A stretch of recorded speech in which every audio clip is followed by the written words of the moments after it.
Hi, it's Danny, and today I want to talk with you about organic food and non-GMO food. Welcome to the video series for my Eating Clean group. This is my third video coming to you to talk to you about what are these eating clean foods that are organic and non-GMO.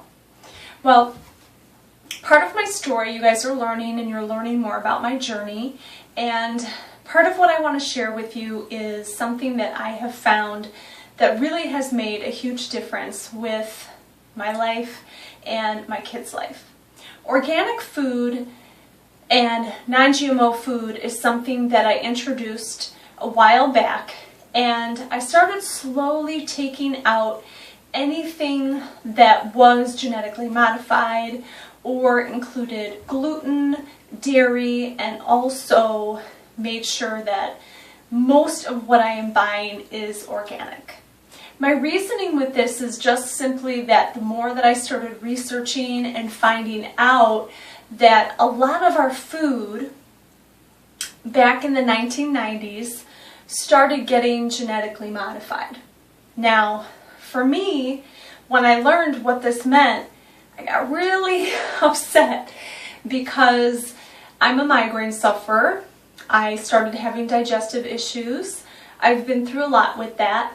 My oldest son was born in 1999 and was diagnosed with a ton of food allergies and really asthma, which I believe is only induced by the food allergy. We went through years of medications and nebulizers, food reactions, food testing, allergy testing, all of this different stuff to find out what he is allergic to. My youngest son, after he had a really bad flu, which included vomiting and diarrhea, was then diagnosed with Crohn's disease.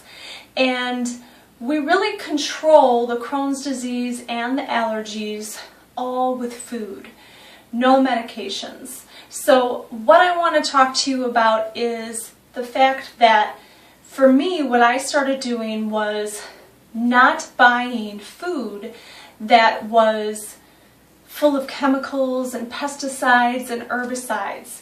I made the decision to bring in clean foods, but now really clean foods, meaning they are not sprayed and they are not full of chemicals.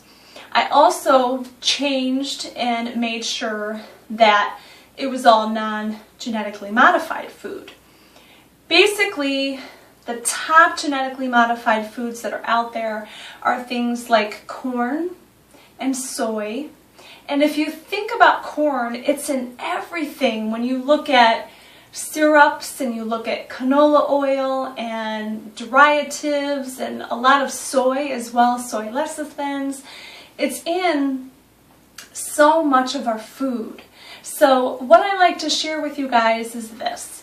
When you do go organic, that's a great way to stop the genetically modified food from coming into your body. So make sure that you are checking food labels, but you're also buying those whole foods that are organic, because that's really going to help you know that you're not buying foods that are genetically modified, you're not buying foods that are loaded with pesticides. It's a great tip for you that I hope that you can take with you. And also keep in mind that it doesn't necessarily mean that you have to be spending that much more on your groceries. So actually for me, I save money every week because I buy the whole foods and then I prepare the foods at home. So by not buying tons of cereal anymore and not buying tons of granola bars and fruit snacks and all these things, I'm saving money. I'm buying the whole food and then I am making things from scratch. And it's really saving a lot of money for my family, and I love that. It's also making a huge difference in the health of my boys. That I love right there. We've struggled for so many years Again, we're not perfect, so we still have our days where there's a migraine trigger and a flare-up. We still have those days for sure. But I just encourage you that if you are dealing with any health issues, migraines, any itises as far as allergies or arthritis, irritable bowel, diseases or syndromes, so many different things that you can have can really stem from the fact that we need to heal our gut. And one of those ways is starting to eliminate having genetically modified foods that are causing a lot of gut issues.